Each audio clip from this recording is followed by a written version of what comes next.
უკვე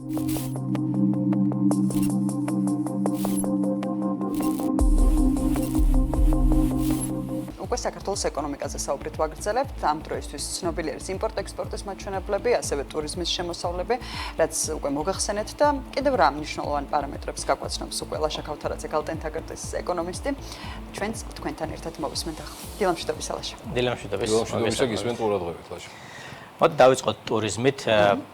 გვაქვს უკვე მეორე კვარტალის მონაცემით და მეორე კვარტალში საერთაშორისო ვიზიტორების ზრდა ფიქსირდება, 7%-იანი ზრდა არის და 1.6 მილიონი საერთაშორისო ვიზიტორი მივიღეთ.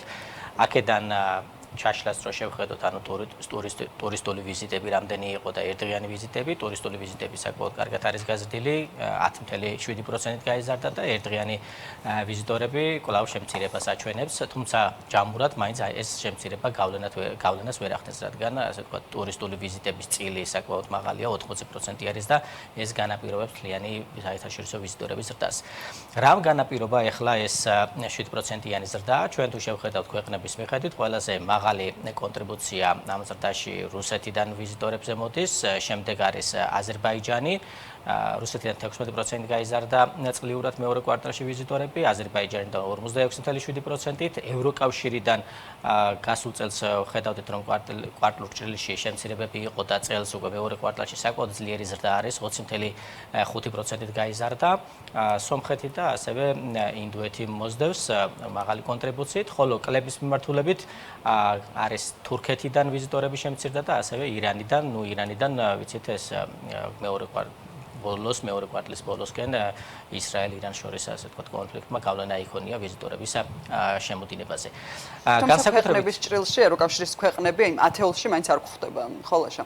ევროკავშირის ქვეყნები თვითონ კონტრიბუციაში ათეულში გვხვდება ჯამურად და თუ შევხედათ მაგალითად კონკრეტულ ქვეყნებს, განსაკუთრებული ზრდა ფიქსირდება პოლონეთიდან, დიდი ბრიტანეთიდან, აგრეთვე გვაქვს მსხვილი ქალაქები, საფრანგეთი, იტალია, გერმანია, აი ამ ქვეყნებიდან, საბერძნეთიდან კიდევ ფიქსირდება მაღალი კონტრიბუციით გამოირჩევა, ასე ვთქვათ, აი ეს ქვეყნები ზრდაში და ფაქტობრივად აი ამ ზრდამ გავლენა იქონია ასევე წლის პირველ ნახევრის მონაცემზე. თუ პირველ კვარტალში კლება იყო, უკვე ჯამურად პირველ ნახევარში ევროკავშირიდან ვიზიტორების ზრდის ტემპი 10.1% არის, საკმაოდ მაღალი არის.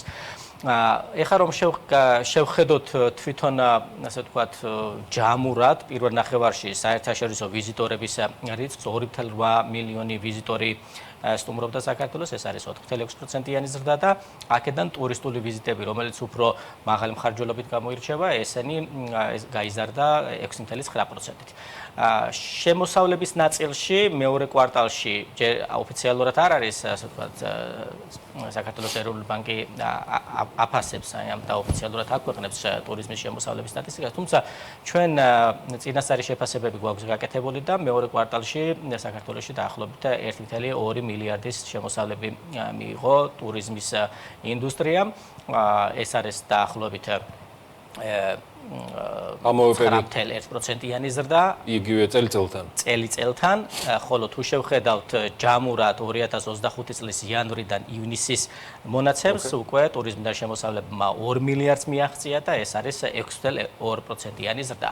ანუ ფაქტობრივად ის პროგნოზი, რაც ჩვენ გვაქვს გაკეთებული, რომ მიმდინარე წელს ტურიზმის შემოსავლები 4.5 მილიარდს ასე ვთქვათ მიაღწევს, პირველი ნახევარი საკმაოდ კარგად გამოიყურება, მეორე ნახევარს თუ შევხედავთ ახლა ჩვენ და თუ ვივარაუდეთ, რომ იგივე შემოსავლებს მივიღებთ, რაც შარშან მივიღეთ, გავდივართ ამ 4.5%-იან ზრდას. თუ მეორე ნახევარში დაფიქსირდება მინიმალური ზრდა დაახლოებით 2-3%-ის პარკლებში, მაშინ უკვე ჩვენ პროგნოზზე უფრო მაღალი ზრდის ტემპი შეიძლება მივიღოთ დაახლოებით 4.6 მილიარდზე გავიდეთ. თუ ზრდის ტემპი რაც პირველ ნახევარში იყო, ის დაფიქსირდა მეორე ნახევარში, მაშინ 4.7-საც კი მივახცეთ. ხო, მაგრამ საბაზისო სცენარში მაინც ჩვენ ვტოვებთ 4.5 მილიარდს და ასე ვთქვათ, აფსაიდისკენ გვაქვს თვალყური.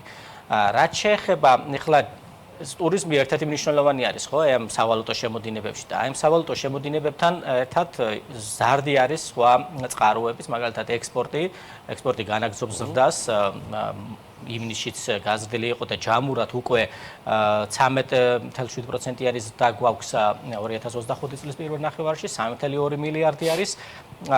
ფულადი გზავნილები ივნისის დღეს გამოქვეყნდება, მაგრამ სავარაუდოდ უნდა ვივარაუდოთ ეს 300 მილიონის ფარგლებში იქნება და წინა 5 თვეში თუ 1.4 მილიარდი იყო, 1.7 მილიარდს მიაღწევს, ტურიზმი 2 მილიარდი არის, ჯამურად უკვე 7 მილიარდამდე არის ეს შემოსავლები და თუ შევადარებთ ამას გასული წლის ანალოგიურ პერიოდს, დაახლოებით 600 მილიონი დოლარით მეტი, ესე ვთქვათ, შემოსავალი გვაქვს წელს აი ამ სავალუტო არხებიდან, საგარეო წყაროებიდან და ფაქტობრივად ეს არის ერთ-ერთი ფუნდამენტური ფაქტორი, რომელიც და პოზიტიურად მოქმედებს გაცვლით კურსს და ვხედავთ, რომ თვიდან თვემდე ჩვენ მცირედი გამყარებებიც კი გვაქვს, ასე ვთქვათ, გაცვლით კურსში. ამასთან ერთად შეგახსენებთ, რომ გლობალურად გაუფასურებული დოლარიც, ასე ვთქვათ, ერთ-ერთი მხარდამჭერი არის ის, რომ გაცვლითი კურსი ესეთი მყარი არის.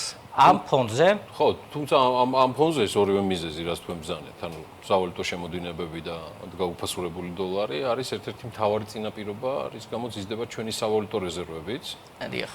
და აქ განახლებული ინფორმაციაც შეგვიძლია თქვათ და გავაკეთოთ, რომელიც გასულ კვირაში ხელმისაწვდომი გახდა.